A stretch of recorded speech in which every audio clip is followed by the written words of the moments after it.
In 2014, after Russia annexed Crimea, its GDP growth was a modest 0.7%.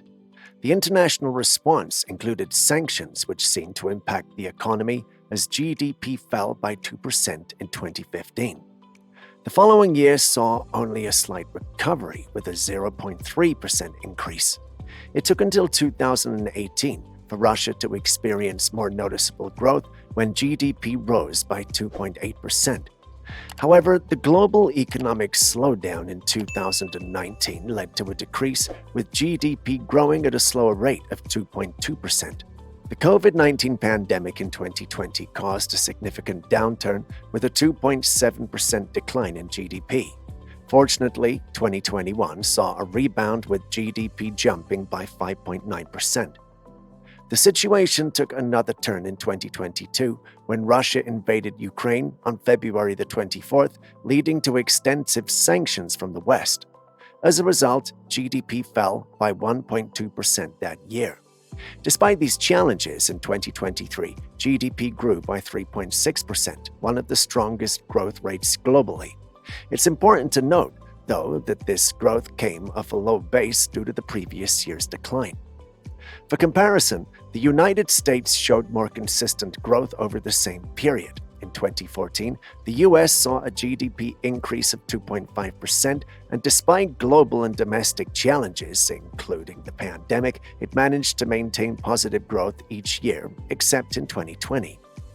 If we look back at the Russian economic figures, we see that GDP fell in 2015, 2020, and 2022. Despite growth in other years, these declines reduced the overall upward trajectory. To put it simply, over the past decade, the US has progressed like taking 9 steps forward and 1 step back, whereas Russia has taken 7 steps forward and 3 steps back, which paints a picture of the current state of their economics. Looking ahead to 2024, the International Monetary Fund, or IMF for short, has recently improved its outlook for Russia, projecting a 3.2% GDP growth for the year, which is notably higher than many other developed economies. For instance, the forecast for the US is 2.7%, Japan at 0.9%, and the UK at 0.5%, and Germany at 2%. Some might view these numbers as a sign that the Russian economy is thriving. However, it's crucial to consider that Russia has faced GDP declines in 3 of the past 10 years, meaning its expected growth starts from a lower baseline compared to these other nations. Moreover, the nature of Russia's economy activity has shifted significantly towards a wartime economy. Many Russian companies previously uninvolved in military efforts have been redirected to support the war effort. The government has commandeered these companies to produce military supplies, providing them with guaranteed orders and payments. This eliminates the need for marketing, product development, which are typically essential for business growth. While this shift results in short-term economic gains, boosting revenue and profits, it's a specific condition contributing to the anticipated GDP rise.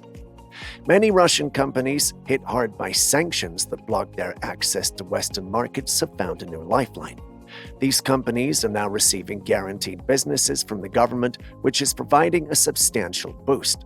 The Russian authorities are also injecting significant funds into public administration to support the war effort. This has created a manpower shortage, forcing companies to increase wages to attract and retain workers. Higher wages mean people have more money to spend and pay more in taxes, which in turn generates more revenue for the state. This situation appears to be a beneficial cycle. The government spends more, people earn and spend more, enhancing the overall economic activity. However, it's crucial to recognize that this setup is not sustainable in the long term. The government is using its reserves to finance these expenses, which isn't a feasible long-term strategy. As we consider the future, if the conflict in Ukraine were to end suddenly, these economic boosts could halt abruptly. The economy would likely slow down, and companies that have pivoted to war production might find themselves in a tough spot. Having focused solely on government contracts, they would face the challenge of either finding new markets or risk going out of business once the wartime orders stop. As we've noted before, one significant consequence of the invasion of Ukraine by Russia was the mass exodus of people from the country. Approximately 500,000 individuals left Russia, either disagreeing with the invasion or fearing conscription. Following President Putin's call for an additional 300,000 men to fight in Ukraine, an estimated 700,000 more people fled. This resulted in a total of 1.2 million people leaving Russia in 2022, a significant portion of whom were part of the workforce. This reduction in the workforce contributed to the GDP decline observed in that year. Another pressing issue for the Russian economy is the demographic challenge highlighted by the population pyramid. Over the last 30 years, Russia has seen a decrease in birth rates and an increase in death rates, leading to a population decline. The population pyramid shows fewer young people aged 0 to 30 compared to older age groups, indicating an aging population. This demographic shift poses a significant challenge as there aren't enough young people entering the workforce to sustain GDP growth. The relatively low retirement ages in Russia also exacerbate the problem. Women retire at 58 and men at 63, which is several years earlier than in countries like Canada, the UK, Germany, the United States, and Australia. This early retirement translates into a considerable loss of productivity. For instance, extending the working years by 7, 8, or 9 years for women and 2 to 4 years for men could significantly enhance productivity, given Russia's tens of millions of working-age citizens.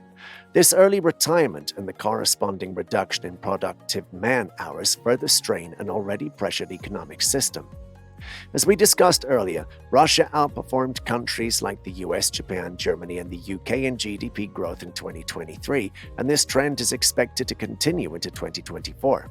Despite these impressive figures, the Russian economy is not without its challenges, particularly with inflation and interest rates. Looking at the recent data on inflation in Russia, we see a troubling trend.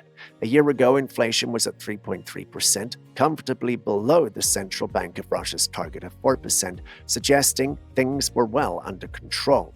However, over the last 12 months, inflation has surged, reaching 8.3% in May 2024, which is more than double the target rate. This sharp increase in inflation stems from several factors we've covered. With the ongoing shortage of workers and as the government funds companies involved in the war efforts, these companies can afford to hire offer wages to attract employees. They face no typical business risks like fluctuating market demands or exchange rates since their revenue comes directly from state contracts.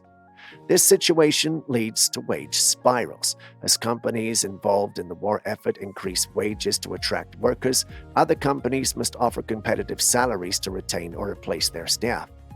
This increase in wages puts more money into people's pockets, which boosts spending and in turn drives up demand. Higher demand pushes prices up, fueling the rapid inflation we're seeing. Over the past 3 years, interest rates in Russia have significantly changed, particularly in the last 12 months. A year ago, the official interest rate was 7.5%, already considered high. However, due to the rapid increase in inflation we discussed earlier, the Russian central bank has had to hike rates several times, pushing the current rate to 16%. Comparing this with other G20 countries, Russia's rate is exceptionally high. Only Turkey and Argentina have higher rates at 50% and 40% respectively, both of which are experiencing severe economic crisis. In Argentina, for example, inflation is nearing 300%.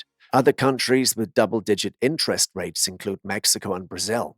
In contrast, Western countries like those we've discussed have rates around 5%, making Russia's rate roughly 3 times higher. This high interest rate is indicative of significant economic turmoil within Russia. While GDP growth may appear robust, the underlying economic conditions, as reflected by inflation and interest rates, suggest deep-seated issues. High interest rates can strangle economic activity by making borrowing more expensive, which can dampen investment and consumer spending. Economists point out that Russia cannot afford to lose the war in Ukraine, both politically and economically. The hypothetical scenario where Russia concedes defeat and agrees to compensate for damages could potentially cost over $500 billion. While it's unlikely President Putin would admit a mistake and seek reconciliation, this theoretical situation highlights the immense financial stakes and potential economic repercussions for Russia. A recent World Bank report provides a detailed forecast of the costs to rebuild Ukraine following the damage caused by Russia's invasion up to December 2023. The report highlights the extensive and varied areas impacted by the conflict. The most significant expense is the replacement of housing, which has been damaged or destroyed due to the bombings and invasion, estimated to cost $80 billion. The second largest expense is the repair of transport infrastructure, including roads and railways, at approximately $74 billion. The third highest cost involves restoring the commercial and industrial sectors, which have suffered from bombings and business closures, with an estimate of $68 billion. Agriculture repair, which includes clearing explosive in mines as well as fixing the businesses themselves, is expected to cost $56 billion. The energy